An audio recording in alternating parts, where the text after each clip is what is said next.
գործի հետ կապված մեկ այլ գործով էր այսօր դատական իսկ նշանակել Կարապետ Պողոսյանի ասում, կարող մանրամասներ։ Նախ ես ասեմ, որ ես Կարապետ Պողոսյանի 3 գործերով ստացվել եմ պաշտպանությունը, 3-ն էլ տարիներ առաջվա գործեր են, քննվում են Շիրակի մարզի առաջացանի դատարանում, եւ այս գործերը ըստ կապ չունեն այն գործի հետ, որի համար, այն քաղաքական գործի հետ, որի պատճառով Կարապետը այժմ գտնվում է անազատության մեջ, բանտային կալանքի ներքո, եւ այդ գործով ես չեմ զբաղվում, ուստի այդ մասով ես հարցերի չեմ կարող պատասխանել։ Այս գործերով տեսակ, որ կապված էր նրա կողմից հրապարակային գործունեության ընթացքում որոշակի հարցեր բարձրաձայնելու հետ,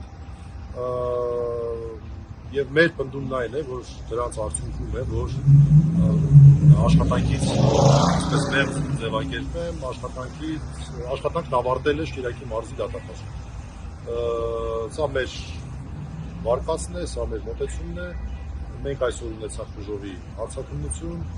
հրապարակային դատախազից էր, մենք թե լսեցինք Բուժովի մոտեցումները, թե մենք փորձեցինք հարցերով դատարանի համար առավել հստակ դարձնել իրականությունը։ Այսն այն է, որ մեր պատկերացմամբ, եթե ազը ծառայողական քննության ընթացքում դիմում ենք, ապա դրա կամքը ազատ հետներ լինել կարծում եմ չի կարող։ Եվ եթե չկա պատճառ, որ օրինակ դատարանի ներկայացվել է, որ ատոմնակալ դիտորդի համար համոզիչ կլիներ, որ ազատ կամքով անձը մեկ այլ պատճառից ելնելով աշխատանքից ազատվում է, մենք իրավունք ունենք մտածել եւ պարապված կասկած համարել, որ դա եղել է Կարապետ Պողոսյանի իրավապաշտպան գործունեության արդյունքում, որը շատ կարևոր է դրա հրապարակային խոսքը գնահատելու համար։ Եվ շատ կարևոր է դա նշել, որ այստեղ մենք ոչ թե բարոյականության դատարանում ենք գտնվում, դեռևս Հայաստանը այդ վիճակի չի ասել, պետք է բացառապես իրավական գնահատական տալ, իսկ օրենքը շատ հստակ է։ Օրենքով իրավորանքը քրեական պատասխանատվության ներքո չէ, քրեական պատասխանատվության ներքո արատավորող տեղեկությունները, իսկ այդ երկու կատեգորիաները սկզբունքորեն տարբեր են իրենց։ Մենք փորձելու ենք այս գործով